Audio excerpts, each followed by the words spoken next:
Je suis désolé, ma chère, que ta prédiction se soit réalisée et que nous nous reverrons à peine cette année. Olen pa oyani queen pa olenen. Il ne s'est pas écoulé une semaine sans que je me souvienne de toi. Mademoiselle Nana, Mademoiselle Mina, ton nom caresse ma gorge enrouée de Henrique. Cependant, je ne pouvais pas rentrer tard, jusqu'à ce que j'aie quelque chose qui m'assure que cette fois, les choses avaient vraiment changé. J'étais au travail lorsque j'ai reçu un appel de la police. Cet appel m'a libéré de ma prison. J'avais croupi dans cette cellule pendant 6 années infernales depuis l'époque de Van Helsing. Immédiatement, en rentrant du travail, la libération a commencé et le lendemain matin, une si grosse pierre s'était éloignée de mon cœur que j'ai réalisé que j'étais coincé intérieurement depuis 6 ans à cause de cela. Pas plus. J'ai été très fixé sur mes manières têtues pendant 6 ans et j'ai cherché refuge dans la foi.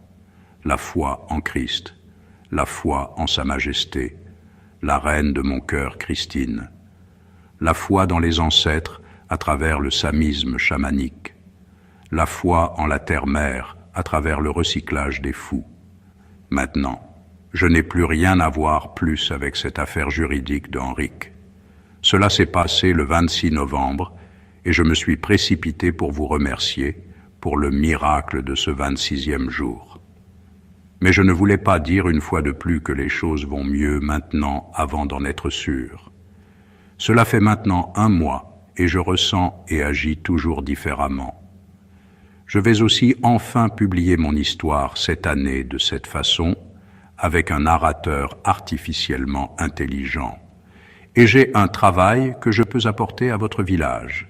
Cet appel téléphonique m'a libéré pour me concentrer sur la réalisation d'un calendrier de Noël avec des poèmes de Noël en français sur le 26e emplacement.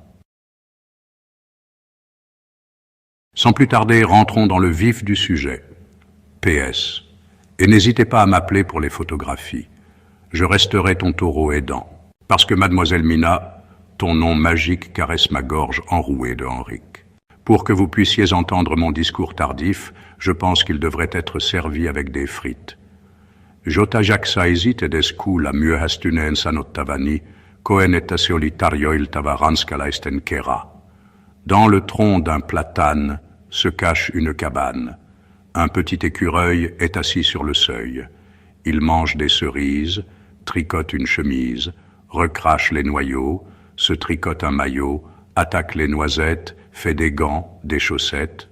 Qu'importe s'il fait froid, tant pis si vient l'hiver. Une maille à l'endroit, une maille à l'envers. L'écureuil, fort adroit, se fait des pullovers. Dans la forêt enchantée, au cœur de l'hiver. Une maman écureuil préparait Noël ensemble.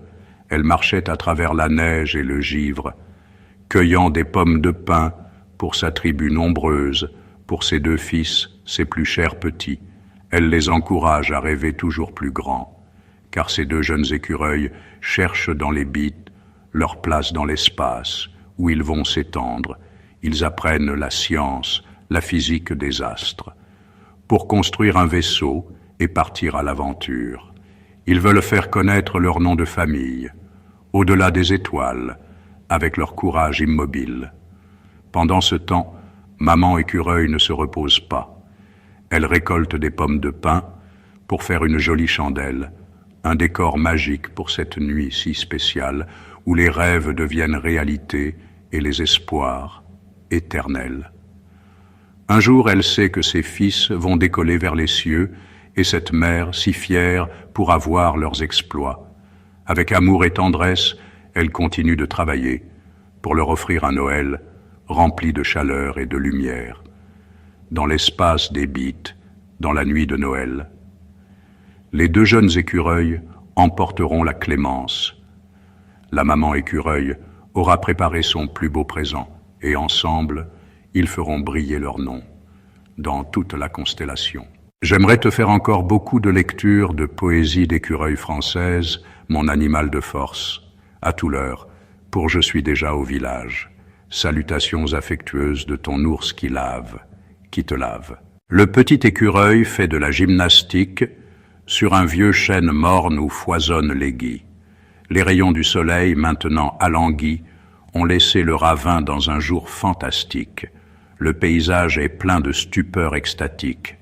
Tout s'ébauche indistinct comme dans un croquis. Le petit écureuil fait de la gymnastique sur un vieux chêne morne où foisonnent les gui. Tout à l'heure, la nuit, la grande narcotique posera son pied noir sur le soleil conquis. Mais d'ici là, tout seul, avec un charme exquis, acrobate furtif de la branche élastique, le petit écureuil fait de la gymnastique.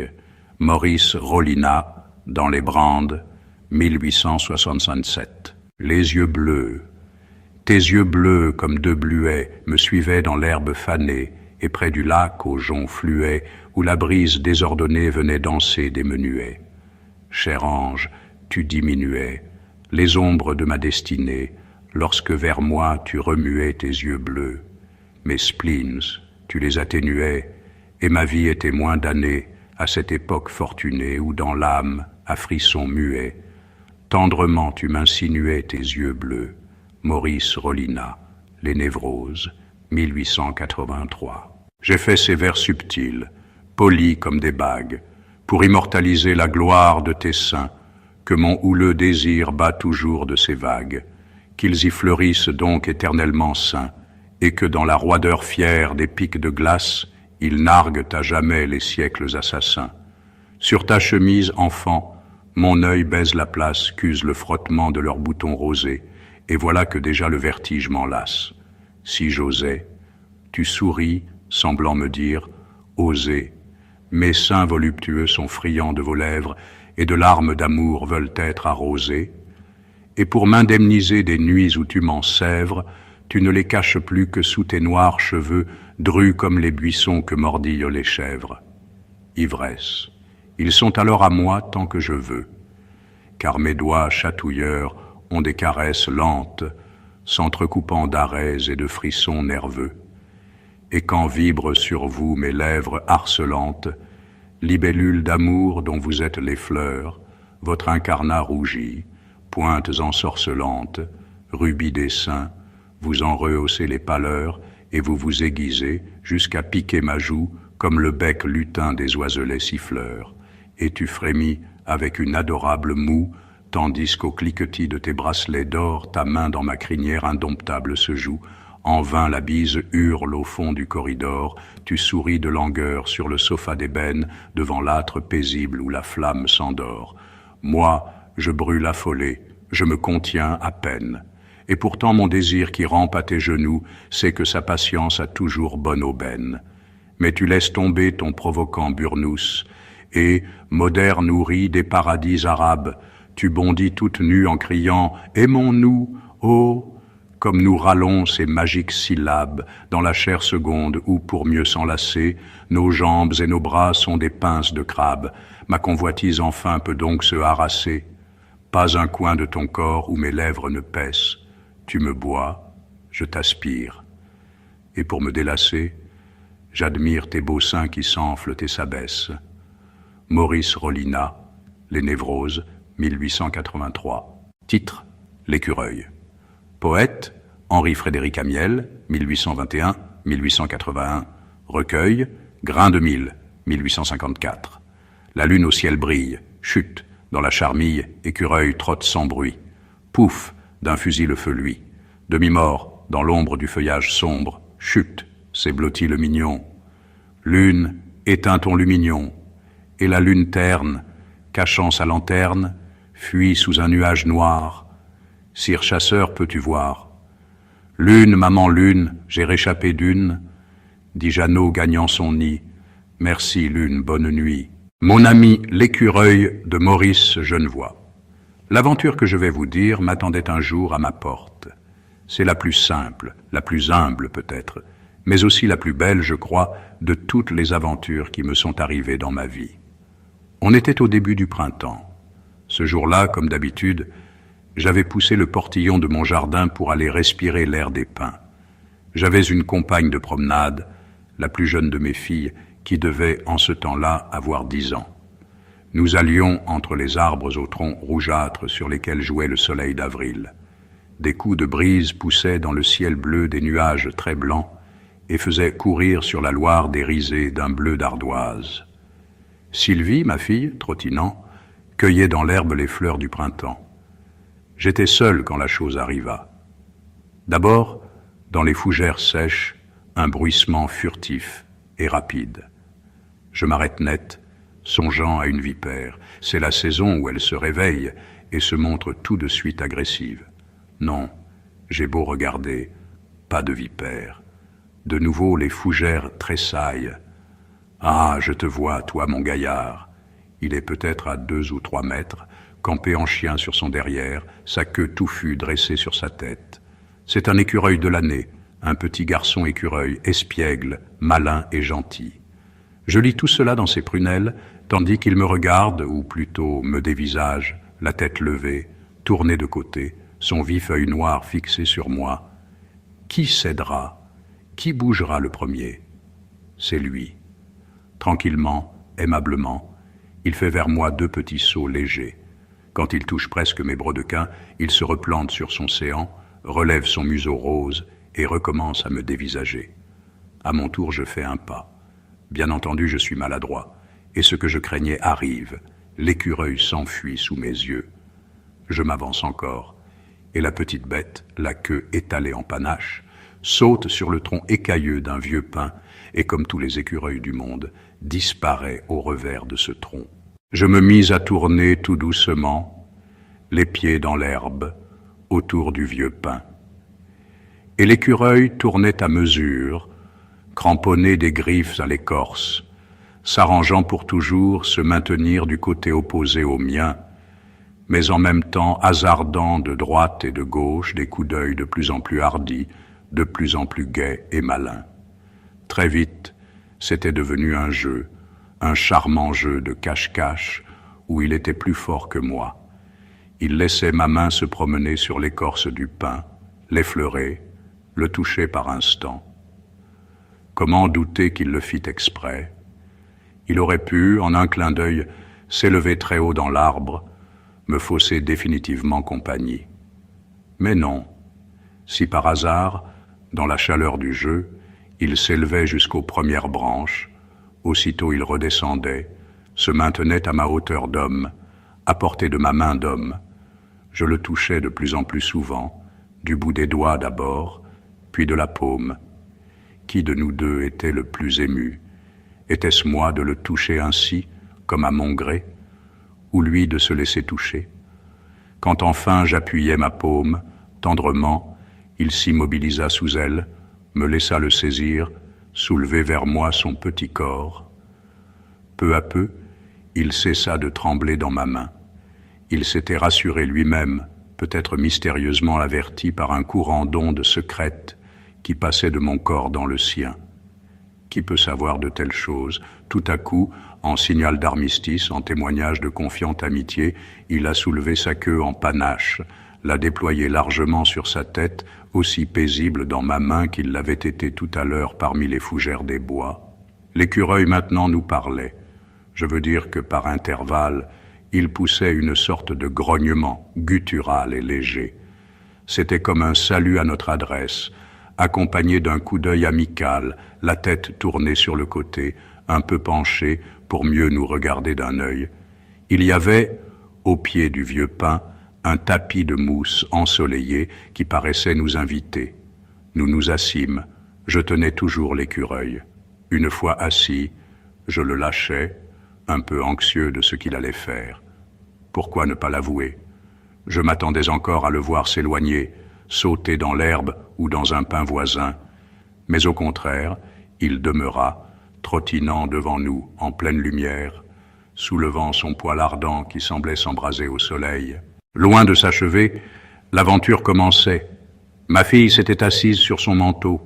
Il fut vite évident que ce qui l'attirait le plus, c'était ce manteau douillet, et surtout sa doublure de soie. Il ne s'éloignait plus, tapotait la souple étoffe, la caressait.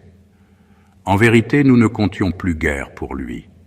Mais comme cet oubli devenait émouvant, il nous prouvait que la douce petite bête nous faisait une confiance aveugle, ne redoutait plus rien de nous une fois pour toutes. Nous faisions partie de son monde, et d'un monde qu'elle aimait, comme la mousse, les fleurs sauvages et les arbres. Le soleil cependant baissait, le froid devenait pénétrant. L'écureuil le sentait comme nous, se blottissait plus étroitement dans le creux soyeux du manteau, un creux à sa juste mesure, qu'il façonnait petit à petit avec un merveilleux instinct, se tournant de droite et de gauche, d'un flanc sur l'autre, poussant du nez, de la hanche, de l'épaule, il avait l'air de modeler un nid. Là, c'était fait. Encore 2 ou 3 tapotements, il n'y a plus qu'à se lever en rond, le museau contre les pattes de derrière, à fermer doucement les paupières, et mon Dieu, oui, à s'endormir. Combien de temps sommes-nous restés à regarder l'écureuil endormi? Je ne le sais plus, mais longtemps. Je me rappelle qu'insensiblement le soir s'est élevé des terres. On dit que la nuit descend, mais ce n'est pas vrai. Elle monte. Elle a monté des talus, du sous-bois. J'ai vu que Sylvie frissonnait. Il fallait songer au retour, reprendre le manteau. Avec 1000 précautions, j'ai soulevé l'écureuil endormi pour le déposer sur la mousse. D'elle ou de moi, qui a entendu le premier? Nous n'avions pas fait 10 pas. Ce qui, tout de suite, a frappé nos oreilles, ça a été le doux grognement de tout à l'heure, ce bruit de gorge devenu familier, mais différent, beaucoup plus fort, précipité, impérieux. C'était vraiment une injonction. Eh bien, attendez-moi, vous deux. Si incroyable que cela nous parût, il fallait bien en croire nos yeux. L'écureuil courait derrière nous, non pas en trottant sur la sente et la mousse, mais en bondissant, tout en continuant à grogner, à nous semoncer vertement. « Halte là, j'arrive !» J'étais de plus en plus remué, touché plus que je ne saurais le dire de cette tenace fidélité. Qui sait, peut-être sottement fier au fond de moi d'avoir été ainsi choisi, élu, comme si j'eusse découvert en moi un singulier pouvoir tout neuf, un don magique. L'écureuil se fatiguait, à la longue. Mais il poursuivait vaillamment, ne nous lâchant pas d'une semelle. Nous suivions la sente forestière qui sinuait à travers le hallier, marchions sur l'humus, sur la mousse, sur le gazon rêche des friches. Tout cela lui était familier. Il continuait de sauter, retrouvant sous ses pattes le souple feutrage des gramènes, ou la bourre des vieilles fougères mortes, ou la douceur noire du terreau. Quel interminable voyage! Nous approchions, touchions la haie taillée, le portillon de notre enclos, entrions dans la cour sablée. Je les repris alors dans mes mains et les portai vers le logis. Sylvie et moi avons appelé la vieille servante qui partageait notre vie. Nos voix emplissaient la maison. Du lait, des noix, vite, n'importe où, ici même, dans le vestibule. Nous n'étions pas au bout de nos surprises. On aurait pu penser, tant il se rassura vite, qu'il avait vécu sous un toit, dans une sombre maison des hommes. C'est ce que je crus un moment, si absurde que cela fût, que j'étais tombé, en plein bois, sur une bête apprivoisée, un petit écureuil savant. Mais il était sauvage, sauvage. Une bête domestiquée eût été beaucoup moins farouche. C'est en écureuil libre que se conduisait celui-là, jusque dans son sans-gêne, son aisance, sa façon d'être chez lui. Assis, bien installé, la queue en parasol, il grignotait à toute vitesse. La noix fondait en un clin d'œil. Mais que de projections, quel gaspillage en apparence du moins. Les miettes volaient de tous côtés, il ne voulait que la chair blanche, le reste était postillonné, allègrement, vigoureusement. Il était très mal élevé, il mangeait, pourquoi ne pas le dire, comme un charmant petit cochon, et il buvait exactement de même. Cependant, nous délibérions. Que faire? Sinon le rapporter là-bas, le rendre, et dès ce soir même, au bois de pin qui nous l'avait donné, je l'y ai rapporté en effet, seul dans le soir brun, déjà nocturne. Je n'avais plus besoin de le tenir. Il allait et venait sur mon corps comme il l'aurait fait sur un arbre, tantôt juché contre mon cou, tantôt glissant vers ma poitrine. Soudain, dans une demi-culbute, il plongea l'une de ses pattes dans la poche intérieure de ma veste. Heureuse trouvaille. L'instant d'après, il s'y était coulé tout entier, d'un mouvement vif, rampant, extraordinairement souple et sûr.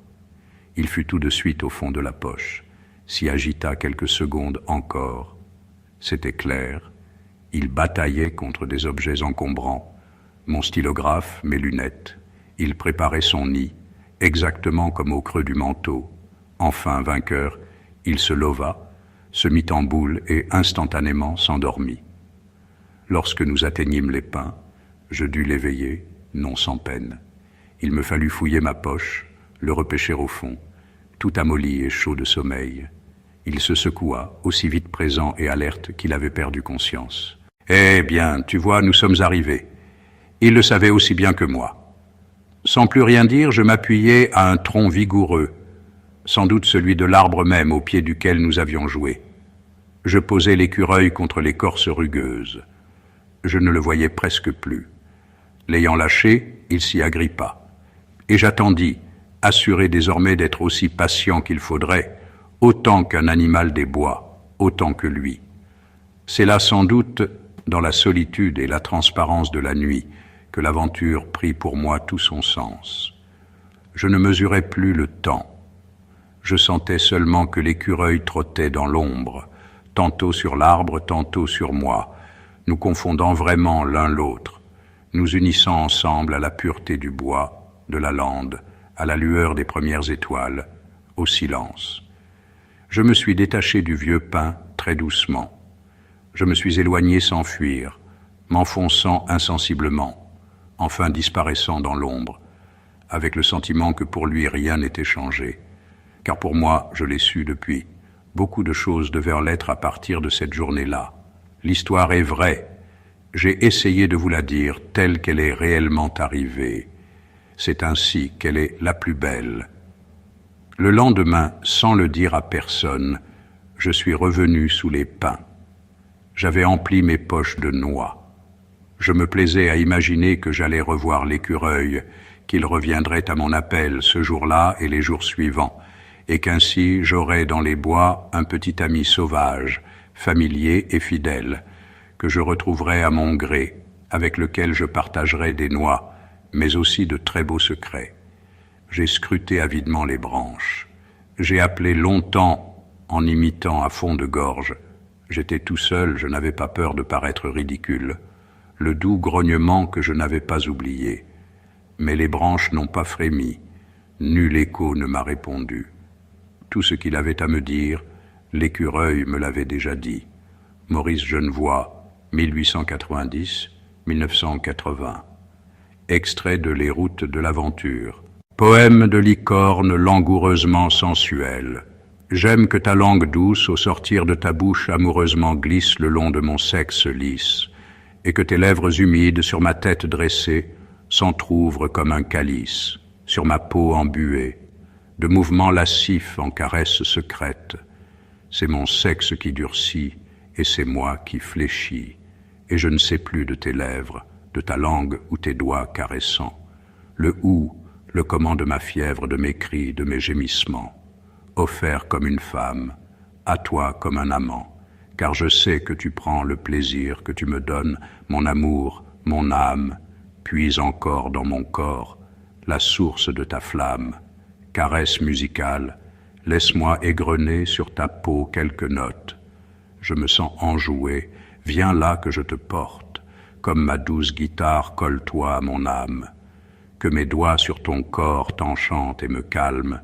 Sur le haut de ta nuque, commençant en contre-hutte, une portée se dessine, le logue de ton échine, la courbe d'une clé de sol, l'arrondi d'une ronde. Puis doucement comme une onde au travers, mes doigts volent, des accords malhabiles, hésitants et frivoles. Le dos monte d'un ton, au rythme de mes caresses, pour terminer en ré au milieu de tes fesses. Cette note coquine mérite bien le majeur, mais c'est enfin la quine qui reprend le meilleur. Puis je me laisse emporter, doucement, les yeux fermés, puisant au cœur de ta gamme, une mélodie, une âme, une chanson qui j'espère souvent tu m'offriras, une passion qui j'espère longtemps t'enchantera. Poème de Francine Insexia. Pleurer comme un pétale, je suis une femme fatale. Une abeille me butine, sous ses ailes, je me tartine. Adieu petit papillon, je préfère de loin les bourdons. Adieu petit oiseau, maintenant mon cœur vole en bateau. Poème de Silséasoun impudeur. Permets que je te dévêtisse, offre-moi ce doux privilège de faire durer ce pur délice, que pour rien au monde je n'abrège, sentir sous le tissu tendu, le désir qui prend de l'ampleur, mais avant que de te voir nu, deviner toute ta saveur, laisser ma paume nonchalamment, caresser l'intime indécence, te sentir devenir gourmand, que j'admire toute sa prestance, tu n'aspires plus à autre chose que de me livrer à l'air libre, sa superbe impudeur éclose pour que j'en apprécie la fibre, je ne me ferai pas prier pour l'envelopper de ma main, et si tu vois mes yeux briller, occupe-toi de mes deux seins, il te suffit de me frôler pour que je palpite corps et âme, d'espièglement me taquiner, pour que sous tes lèvres je me pâme, mise à nu, voici que frémit la généreuse jaillissante. À sa vue tout mon corps gémit, d'envie coquines et frétillantes, lâchant le frein de mes ardeurs, tandis que mes sens tu affoles, je passe la vitesse supérieure de mon désir qui caracole, je lisse ce grand bois chéri, de haut en bas, de bas en haut, lustré, choyé et tout ravi, qu'on prenne soin de le faire beau. Le coquin se fait audacieux et s'aventure entre mes lèvres. Je sens son élan impérieux m'envahir d'une douce fièvre. Ma langue autour de lui s'enroule, alors qu'il sonde mes profondeurs et que la tiédeur de deux boules, la pulpe de ma peau effleure, puis subtilement tu t'introduis. Dans un incandescent fourreau, je ne peux retenir un cri, sous la fougue de tes assauts, je me cambre, gémis, supplie, sous tes ravageuses poussées, différent cet instant béni qui aux cieux va me transporter, soudain tout geste tu suspends, lové au plus profond de moi, sans pudeur j'explose et je fends, le silence de tous mes émois, jouissant de me voir succomber, tu reprends ta danse sauvage, puis tour à tour plus raffiné. C'est comme un enivrant voyage, propulsé au plus haut sommet, par de prodigieux coups de maître, je te chevauche usant du fouet. Des mots brûlants que je te prête, je sens ma monture s'emballer, et un désir presque furieux, d'encore plus profond m'empaler. Sur ce somptueux totem en feu, j'égare les rênes, je perds le nord, et toute notion de mesure. Voici que bat tempête à bord, mais le mât garde fière allure. Je sens jaillir l'apothéose, mettant à vif l'indomptable, qui soudain à l'air libre explose d'un sublime bouquet final, poème de Piaf en voyage. Explosions élémentaires, je tombe et te frappe, cette terre s'éclate. À quatre pattes j'erre et dessus ton corps je ploie, nos ors abrogeant les lois de la différence. À la naissance du calque de ta peau, ah, j'y suis, c'est moi. Puis l'océan s'enfuit et revient, un effluve passe et lentement s'éteint. La vague efface les traces du lien. Le nœud de ton sexe et du mien se resserre, les lisses fibres s'enserrent et marquent les âmes de chacun. Des grains de sable vibrent, n'explosent, et s'ouvre une douce tempête, précipitée au rythme d'un cœur unique. 1000 grains le fabriquent, il frappe sur ses parois et bat à toi, à moi, de toi et de moi, mêlés, et rebondit, l'onde, et plonge vers l'ombre des autres effacés. Mais c'est comme une paroi de verre, l'éphémère, si cloître deux êtres chers, devenus océans d'une fois, par leur attachement d'un temps. Au balancement des éléments de la lune, seul, il se doit de faire éclore l'écume, cet océan de tendresse mousse, comme se trémoussent ses fesses luisantes et pleines, s'offrant comme à la lune, âme en peine. Les amants, l'océan, en ses profondeurs, évoluent les courants qui tantôt froid mènent au frisson et tantôt brûlants font bouillir l'âme en lave. De tremblements en ébullition, le va-et-vient des frissons. exprime nos jeux d'unisson. Elle vibre, la fibre tendue qui passe de toi à moi, et je saisis en harmonie de mes pressions ton membre de vie, et cette deuxième âme, au ventre me brûle comme une boule de flamme qui crépite en étoile, et palpite et s'impose et s'étend sur la toile, et frappe de ses couleurs la trame de nos cœurs qui gonflent au rythme de nos souffles accélérés, accélérés, jusqu'à tout, jusqu'à rien, jusqu'à toi, sur qui repose mon souffle, et là, de l'odeur de ta peau, de nos sueurs, de nos os, je lis nos élémentaires complétudes, poème de Imoto, sous la douche. J'étais seul sous la douche, les yeux fermés, lorsque j'entendis la porte s'ouvrir et des pas se rapprocher derrière moi. Je sentis des mains se poser sur ma poitrine, puis les fis descendre délicatement jusqu'à mes hanches, les caressa sensuellement, glissa ses doigts jusqu'à son intimité. Ensuite, je fus retourné brutalement. Quand j'ouvris mes yeux, je fus étonné par la beauté de cette brune. Elle rapprocha son visage du mien. Je fermai les yeux, et là, je sentis son souffle chaud contre mes lèvres, bientôt remplacé par sa langue les caressant. Ses dents qui s'affairèrent maintenant me firent perdre toute résistance, mordillèrent mes lèvres rougies par ses morsures. Je laissa échapper un gémissement. Elle en profita pour infiltrer traîtreusement sa langue dans mon antre. Soudain, malgré l'eau qui coulait, j'entendis un bruit assourdissant.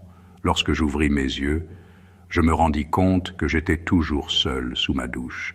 Quelqu'un frappait à la porte. Poème de Imoto. Envie. Envie de sentir ses lèvres contre les miennes. Amplification de cette envie. Intrusion de ma langue dans son antre. Nos deux langues se touchent, s'entremêlent. Envie de parcourir ces courbes, merveilleusement dessinées. Avec mes lèvres, je prends soigneusement mon temps de visiter chaque millimètre de son corps, envie d'approfondir ce voyage, de m'introduire dans son jardin secret, afin de lui perdre toute maîtrise d'elle-même. Je le sais, elle aime cela, elle laisse échapper de petits gémissements de plaisir. Nous ne faisons plus qu'un maintenant, mais cette impression de n'être qu'un seul être n'était qu'une envie, un beau rêve, toujours accompagné de cette jolie brune qui es-tu. J'ai tellement envie de te connaître. Interruption de mes pensées. Le téléphone sonne. Une négresse. Stéphane Mallarmé. Une négresse par le démon secouée veut goûter une enfant triste de fruits nouveaux et criminelle aussi sous leurs robes trouées. Cette goinfre s'apprête à de rusés travaux. À son ventre compare heureuse deux tétines. Et, si haut que la main ne le saura saisir, elle darde le choc obscur de ses bottines, ainsi que quelques langues inhabiles au plaisir, contre la nudité peureuse de gazelle qui tremble sur le dos tel un fol éléphant. Renversée, elle attend et s'admire avec zèle, en riant de ses dents naïves à l'enfant. Et dans ses jambes, où la victime se couche, levant une peau noire ouverte sous le crin, avance le palais de cette étrange bouche, pâle et rose comme un coquillage marin. Suivant, la belle fromagère à Charles Frémine. Par la rue enfiévrante où mes pas inquiets se traînent au soleil comme au gaz, je voyais derrière une affreuse vitrine où s'étalait du beurre et des fromages gras, une superbe enfant dont j'admirais les bras et la plantureuse poitrine. Le fait est que jamais fille ne m'empoigna comme elle, et que jamais mon œil fou ne lorgna de beauté plus affriolante. Un nimbe de jeunesse ardente et de santé auréolait ce corps frais où la puberté était encore somnolente. Elle allait portant haut dans l'étroit magasin son casque de cheveux plus noir que le fusain, et, douce trotteuse en galoche, furetait d'un air gai dans les coins et recoins, tandis que les bondons jaunes comme des coings se liquéfiaient sous les cloches. Armée d'un petit fil de laiton, ses doigts vifs détaillaient prestement des beurres maladifs à des acheteuses blafardes, des beurres qu'on savait d'un rance capiteux et qui suaient l'horreur dans leur linge piteux comme un affamé dans ses hardes. Quand sa lame entamait gruyère ou roquefort, Je la voyais peser sur elle avec effort, son petit nez frôlant les croûtes, et rien n'était mignon comme ses jolis doigts, découpant le marol infect où, par endroits, la vermine creusait des routes. Près de l'humble comptoir où dormaient les grosses ou les Jérômés vautrés comme des hommes saouls, coulaient sur leurs clayons de paille, mais si nauséabonds, si pourris, si hideux, que les mouches battaient des ailes autour d'eux sans jamais y faire ripaille. Or, elle respirait à son aise, au milieu de cette âcre atmosphère où le roquefort bleu suintait près du Chester exsangue, dans cet ignoble amas de caillés purulents. Ravie, elle enfonçait ses beaux petits doigts blancs qu'elle essuyait d'un coup de langue. Oh, sa langue, bijou vivant et purpurin se pavanant avec un frisson vipérin, tout plein de charme et de hantise. Miraculeux corail humide et velouté, dont le bout si pointu trouait de volupté ma chair, folle de convoitise. Donc cette fromagère exquise, je l'aimais au point d'en rêver le viol. Mais je me disais que ces miasmes, à la longue, devaient imprégner ce beau corps, et le dégoût, comme un mystérieux record, traquait tous mes enthousiasmes. Et pourtant, chaque jour, rivés à ses carreaux, mes deux yeux la buvaient. En vain les livareaux soufflaient une odeur pestilente. J'étais l'âme grisant de sa vue, et si fou, qu'en la voyant les mains dans le fromage mou, je la trouvais ensorcelante. À la fin, son aveu fleurit dans ses rougeurs, pour me dire « Je t'aime », avec ses yeux songeurs, elle eut tout un petit manège. Puis elle me sourit. Ses jupons moins tombants découvrirent un jour des souliers à rubans et des bas blancs comme la neige. Elle aussi me voulait de tout son être. À moi, elle osait envoyer des baisers pleins d'émoi, l'emparadisant ingénue, si bien qu'après avoir longuement babillé, par un soir de printemps, je la déshabillai et vis sa beauté toute nue. Sa chevelure alors flotta comme un drapeau, et c'est avec des yeux qui me léchaient la peau que la belle me fit l'hommage de sa chair de 16 ans, mûre pour le plaisir. Ô saveur, elle était flambante de désir et ne sentait pas le fromage. Maurice Rollinat. Les Névroses, 1883. Maintenant, une histoire érotique pour les femmes. En séminaire depuis 3 jours, mon mari me manque. Son absence dans mon lit et dans mon corps se fait sentir. Le soleil est couché depuis quelques heures et une nouvelle nuit toute seule commence, mais elle sera la dernière. Allongé sous mes draps, je me sens seul, mais pas dans mes pensées. Je laisse mes mains caresser ma peau et réveiller mon désir comme lui le ferait. Mes doigts me parcourent le corps, mon esprit éveille tous mes sens et j'ai besoin de ressentir du plaisir. Je ne pense à rien d'autre que lui, alors que mon sexe crie pour que je m'en occupe. Un désir ardent accentué par la sensation de mes lèvres qui s'humidifient et ma petite perle rose qui palpite. Mon esprit aimerait s'endormir rapidement pour me rapprocher du retour de mon amour. Mais mon corps, lui, ne peut pas attendre pour être satisfait. Je tente de trouver le sommeil, mais c'est impossible. Mes mains continuent à caresser ma peau, mon ventre, mes seins. À travers les draps, je distingue 2 pointes sur ma poitrine. Les seins se dressent et me supplient de jouer avec eux. Je ne peux résister à cet appel au plaisir plus longtemps. Je décide de céder à la tentation et de laisser mes mains faire ce qu'elles désirent. Elles sont coquines et très pressées. Dès que ma volonté cesse de résister, elles plongent entre mes jambes. Une d'entre elles vient caresser ma chatte. J'aime cette sensation de ses doigts qui me parcourent doucement, alors que je sais bien qu'ils seront bientôt plus gourmands. Lorsque mes doigts entrent en contact avec mes lèvres mouillées, je pense aussitôt à lui. Il sait me toucher avec précision.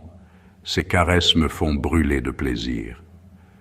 Je sens ma perle qui gonfle avec ses pensées, et cela accroît mon envie. Ce désir qui appelle mes caresses, en faisant vibrer tout mon corps. Je laisse ma main décider, et elle choisit de s'occuper de mon bouton rosé. Quel soulagement lorsque mes doigts l'atteignent et commencent à le frotter. Je les sens devenir humides et très coquins. Je pense tout le temps à lui et à la façon dont il me touche. Je repense à toutes ces fois où il m'a fait jouir à en perdre la tête et le plaisir monte en moi. Ma liqueur coule, je la sens glisser sur ma peau. Mon esprit est en feu, mes sens s'embrasent en mélangeant mes souvenirs avec lui et les frissons entre mes cuisses. Je m'entends gémir comme si j'étais hors de mon corps. Une étrange sensation qui me donne l'impression d'être actrice et spectatrice de mon propre plaisir solitaire. 2 doigts tournent sur ma perle sensible, alors que l'autre main vient caresser mes lèvres. Je les sens prises entre les doigts, tendrement étirées et parcourues. Mes pensées vagabondent dans mes souvenirs avec lui et mes mains vagabondent sur mon corps, comme lui le ferait. La passion monte en moi et elle est incroyablement intense. Mes mains continuent leur délicieux manège, mais certaines pensées m'en font perdre le contrôle. Sans réfléchir, mes mains se déchaînent. Elles ont besoin d'explorer ma chatte devenue affamée, de jouer avec mon clitoris devenu brûlant. J'ai besoin de tellement plus pour trouver le sommeil, de tellement plus pour combler l'attente de son retour. Je veux tellement plus. Je me contenterai du plaisir que je me donne pour patienter de celui qu'il me donnera dès son arrivée à la maison. Je remonte mes jambes pour les plier tout en les écartant. Je sens le souffle provoqué par le mouvement des draps sur mon entrejambe humide et cela me fait frissonner. Des doigts décrivent des cercles autour de mon puits alors que d'autres massent ma perle. Mon sexe est surchauffé et ces seules caresses ne le contentent plus. Il faut que je plonge mes doigts en moi. Je ne peux les retenir. Mes doigts répondent à l'appel de ma chatte, et l'un d'entre eux se glisse dans mon antre de plaisir. Je me pénètre et je gémis plus fort. Le massage de ma douce boule rose devient plus intensif. Je fonds d'une chaleur intense. Je pense à lui en moi, mais ce seul petit doigt ne rivalise pas avec son sexe. Alors un second le rejoint entre mes lèvres gonflées et collantes. C'est si délicieux de l'imaginer aller et venir en moi et de mimer le mouvement de son sexe avec mes doigts. Ma main se pose entièrement sur mon entrecuisse, la paume appuyée sur mon clitoris, mes doigts s'activant à me donner du plaisir. Désormais libre, l'autre main remonte sur mes seins et cherche mon mamelon pour le faire gémir aussi. Je le roule entre les doigts, je l'étire, le masse avec le bout de mon majeur encore mouillé. Entre mes cuisses, le mouvement s'accélère, mes doigts plongent dans ma chatte avec plus d'ardeur. Je profite de chaque sensation. Mon téton entre mes doigts, ma paume de main qui masse ma petite perle au rythme des pénétrations de ma chatte affamée. Mon esprit me renvoie les images et les sensations de la dernière où nous avons fait l'amour, juste avant qu'il parte pour son séminaire. C'était torride, c'était sauvage, c'était si bon. Ces pensées donnent la cadence à mes doigts. Je me rappelle le rythme soutenu lorsqu'il me prenait, serré contre son torse. Il sait tellement combiner amour, érotisme, douceur et sexe bestial. Je me souviens de la force de ma jouissance et de toutes ces vagues qui menaient mon corps à vibrer et à se contracter. J'ai si envie de revivre cela que j'ai l'impression que mes doigts, c'est lui, c'est son sexe. Alors je me fais l'amour comme il me l'a fait, sauvagement. Les papillons dans le ventre deviennent contractions, brique par brique. Je construis mon orgasme avec mes souvenirs de lui. Je n'arrête pas de me prendre ma chatte humide avec mes 2 doigts. Je veux jouir, j'en ai besoin. Je veux jouir en me rappelant comme c'est bon de faire l'amour avec lui. Le parfait mélange entre mes souvenirs et mes caresses m'amène à l'orgasme. Je ne peux lutter et mes doigts baisent littéralement ma chatte trempée. Je gémis dans mon lit, mords le drap pour étouffer mes cris, alors qu'instinctivement mes cuisses se serrent et emprisonnent ma main. Mes jambes se relâchent et tombe sur le matelas. Mes doigts inondés par le jus de mon plaisir quittent mon corps. Je sens sous mes fesses que le lit est mouillé. Mais peu importe, je ne peux plus bouger. Mon plaisir a rendu mon corps immobile et mes paupières lourdes, et c'est ainsi que je trouve le sommeil. J'ai vécu avec un homme presque 10 ans, mais petit à petit, un écart s'est creusé entre nos deux visions de l'avenir. On s'aimait toujours, mais je souhaitais partir vers Paris pour faire une meilleure carrière. Lui voulait des enfants et vivre à la campagne. Avec le temps, l'image qu'il se faisait de notre futur me déplaisait totalement. Il l'avait senti aussi, et c'est en bons termes que nous nous sommes séparés. C'est comme cela que j'ai finalement poursuivi ma carrière à Paris. Je recommençais une nouvelle vie à 35 ans, célibataire, fraîchement débarqué à la capitale. J'étais certaine que tout sera parfait. Depuis 3 mois, j'avais commencé mon nouveau boulot. Il correspondait exactement à ce que j'espérais, à part la montagne de travail. Il manquait quelqu'un dans mon équipe pour réduire la charge, quelqu'un qui allait bientôt arriver. Métro, dodo et boulot, en ce début d'hiver, m'ont fortement démotivé à sortir faire la fête, me faire des copines et aller me faire draguer un peu. Mais ce n'était que partie remise. Je sortirai de mon hibernation dès l'arrivée du nouveau dans mon service. Séparé depuis 1 an entre le déménagement, la recherche d'un logement et la prise de poste. Côté mec, c'était un peu calme. Non, en fait ce n'était pas calme, c'était totalement mort. Heureusement que j'avais un gentil petit ami vibrant et rose, caché dans ma table de cheveux pour certains soirs. Enfin, le nouveau était arrivé, fini les journées de 11 heures, fini de boucler des dossiers le week-end. Enfin, la vie parisienne allait démarrer. Et quel nouveau, Laurent, le beau gosse, cheveux légèrement grisonnants mais sexy, grands comme je les aime. Bref, le nouveau, c'était pile poil mon style. Au bout de 15 jours, il avait pris son poste en main et il m'arrivait de rentrer vers 18 heures. C'était le pied. Au fil des jours, on n'a fait plus connaissance et il me plaisait beaucoup. Il avait un petit côté bad boy quand il arrivait à moto et un côté mec cool quand il arrivait à vélo avec son sac à dos. Mais il y avait un hic, sinon l'histoire raconterait déjà comment je me suis jeté sur lui. Il avait une copine, une certaine Émilie.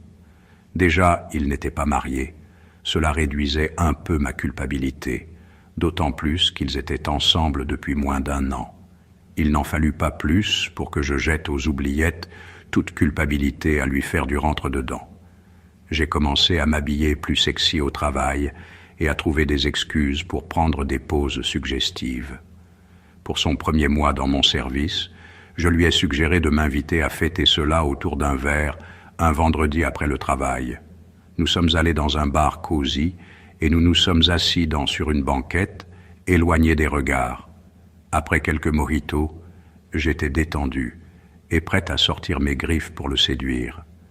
J'ai commencé à draguer Laurent en posant ma main sur la sienne, en devenant très proche et en maintenant mon regard au plus profond de ses yeux. Notre conversation est devenue plus intime et je n'hésitais à mettre en avant que depuis mon arrivée à Paris, l'électrocardiogramme de ma vie sexuelle était plus plat que la Hollande. Une tension sexuelle entre nous a pris vie lorsque je lui ai avoué qu'il m'attirait. « Tu ne crois pas que c'est une mauvaise idée, tout ça ?» demanda Laurent, un peu gêné. « Nous sommes collègues de bureau, ce n'est pas très recommandé. Et en plus, je suis avec quelqu'un, tu le sais bien. » J'ai senti que la porte n'était pas fermée, d'autant plus que sa première crainte était liée à notre situation professionnelle et non pas à sa situation amoureuse. « Que veux-tu dire par tout ça ?» répondis-je avec un sourire espiègle. « Nous n'avons rien fait de mal, nous prenons un verre et nous discutons. Cela ne gênera pas notre relation au bureau. » J'avais volontairement omis de faire allusion à l'objection liée à sa petite amie.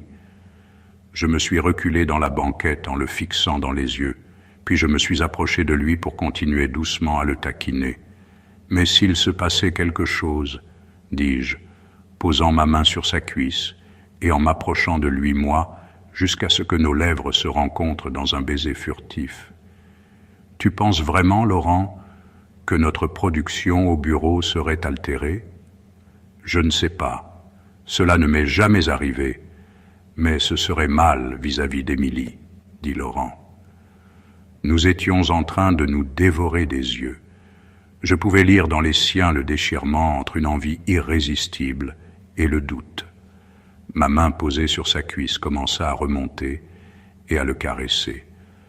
Je sentais qu'il en avait le souffle coupé et je voyais bien que si Émilie n'était pas sa vie, il serait en train de me prendre là, sur la banquette. Lorsque ma main atteignit son entrejambe, je n'ai plus eu de doute sur le fait qu'il avait envie de moi. Il mit sa main derrière ma nuque et m'approcha de lui pour m'embrasser.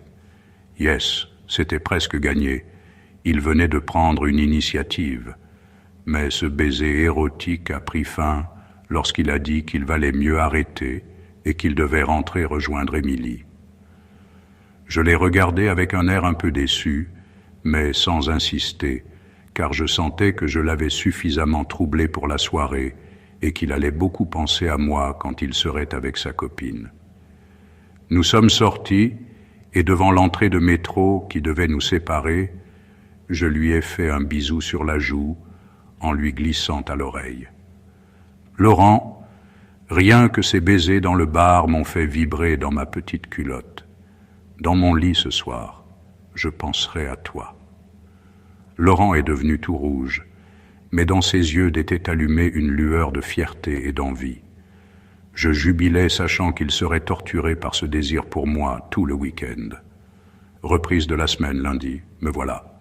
Je suis arrivé un peu plus tard que lui. Pour une fois, je voulais qu'il me voie arriver. J'avais mis le paquet, petite robe plutôt courte et ma paire de talons la plus sexy. Avec un air coquin, je lui ai demandé s'il avait passé un bon week-end avec Émilie et lui dis discrètement que j'avais pensé à lui sous ma couette et dans mon bain. Cela suffit pour attiser la flamme du désir que je voyais dans ses yeux. Comme réponse, j'ai eu le droit à un « abeu », trop retourné par la situation pour réussir à parler clairement. J'ai fait comme si la réponse avait été claire, car pour moi, elle l'était. Son carabia disait « D'entrée de jeu, tu m'allumes, je ne saurais pas te résister ».